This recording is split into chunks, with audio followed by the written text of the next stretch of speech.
So, Kerry, we're going to look at strategy and planning as one of the dimensions. And I know we identified three capabilities. There was stakeholder engagement, project planning, and learning transfer strategies.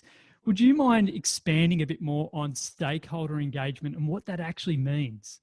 Sure, Joshua. Basically, it means it's facilitating expectations to maintain your relationships with your stakeholders, because as you know, there's usually a few stakeholders, and quite often they're not all on the same page. So it's sort of, making sure that you're clear on what they're expecting of the learning initiative and the whole process. So So those relationships with the stakeholders would be really important. Surely we need to look at how we communicate consistently with them as well.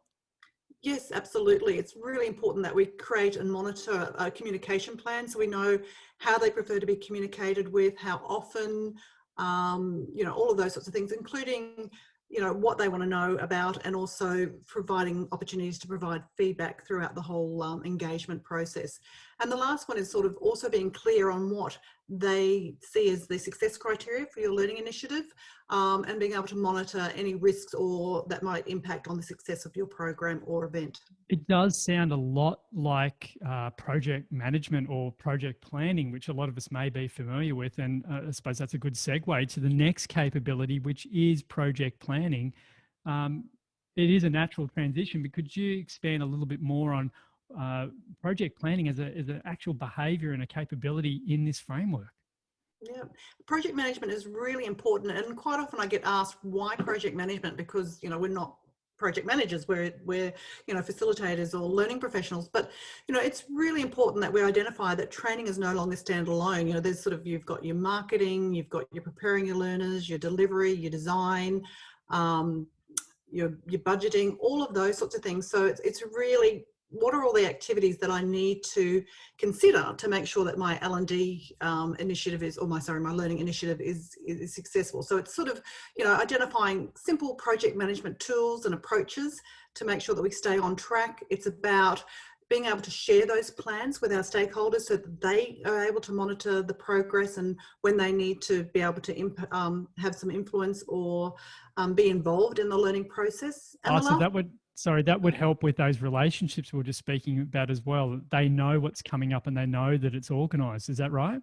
Absolutely. We can't sort of just assume that they know what's happening, because, they're busy, doing their own thing. And quite often, we don't want them to think that, hey, we're sending people off to training and they'll come back successful. They really need to know, about what their involvement and what their influences is. And then also, how do we involve them throughout the whole process? So that's why it's important. So with a detailed project plan, we can cover all the activities, the milestones, the timelines, resources, logistics, all of those sorts of things, your measurements and your communication. So if we do have that and we do it well, things will run a lot more smoothly. Okay, so really we're demonstrating here that the learning initiatives are like a campaign. They are working to a plan, and that probably leads us to the last capability, which is learning transfer strategies. One that over the last 20 or 30 years, I've noticed that there's been a lot of learning programs or training courses, but the strategy to transfer that back to real world transfer and experience has been missed. And I'm guessing that's why this now shows up as one of the three capabilities. Yeah, absolutely. We can't just assume that learners will go back to the workplace, so motivated to apply the learning, but quite often they return to an environment that hasn't changed and they've still got their workload. So, unfortunately, quite often the learning gets pushed aside and we just fall back into those old routines. So learning strategies, we should be thinking about that way before in our design stage. So we have a look at, how we can create that support strategy for our learners that addresses and deliver, the things that are going to hinder or support the learning application. It also, could translate into, your actionable goals. So, realistic goals that they can achieve, and, whether it's projects, whether it's actually in their day-to-day job, what are some things that can realistically fit in and help them apply that learning.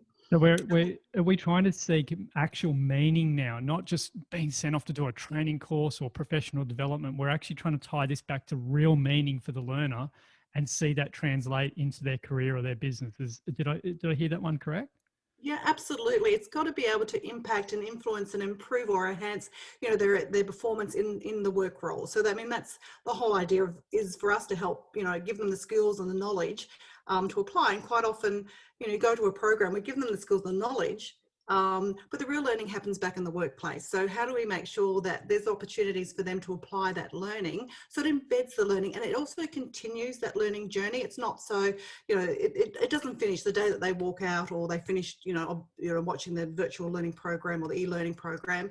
Learning can continue through the pathway, but it's also, just easy steps, because quite often if it's, the old traditional ways, there'd be a huge dump of information, and then it's quite hard to sort of say, well, I can't just take this big chunk and apply it back in the workplace. So it's sort of like, well, how do we take those little chunks? How do we make this easy?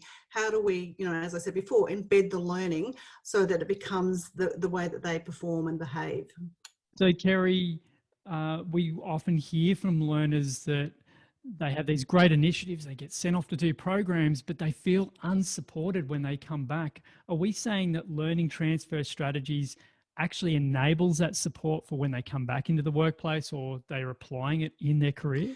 It's about giving them the tips on how they can go back and apply the learning, whether it's sort of communicating with their peers or their managers to look for opportunities, where they can apply it, but also, to understand what they're trying to achieve by applying that learning and how it's going to help, their team as well as their department and themselves to, improve the way that they operate. Because it can be really frustrating. You go along to this program, you're highly motivated, you come back to the workplace and there's no opportunity to apply it. So it's helping them, because we can't rely, as in the perfect world, they'd come back, the manager would sit down with them and, what did you learn? How did you apply? What opportunities would you look for? That may not happen. So for them to take self-direction to, to make sure that they get opportunities to apply, it's just giving them some tips and how to go about doing that. So it's sort of thinking about, so before preparing them, during the program, giving them some examples that are realistic and relevant, and then sort of some activities afterwards to help them apply the learning.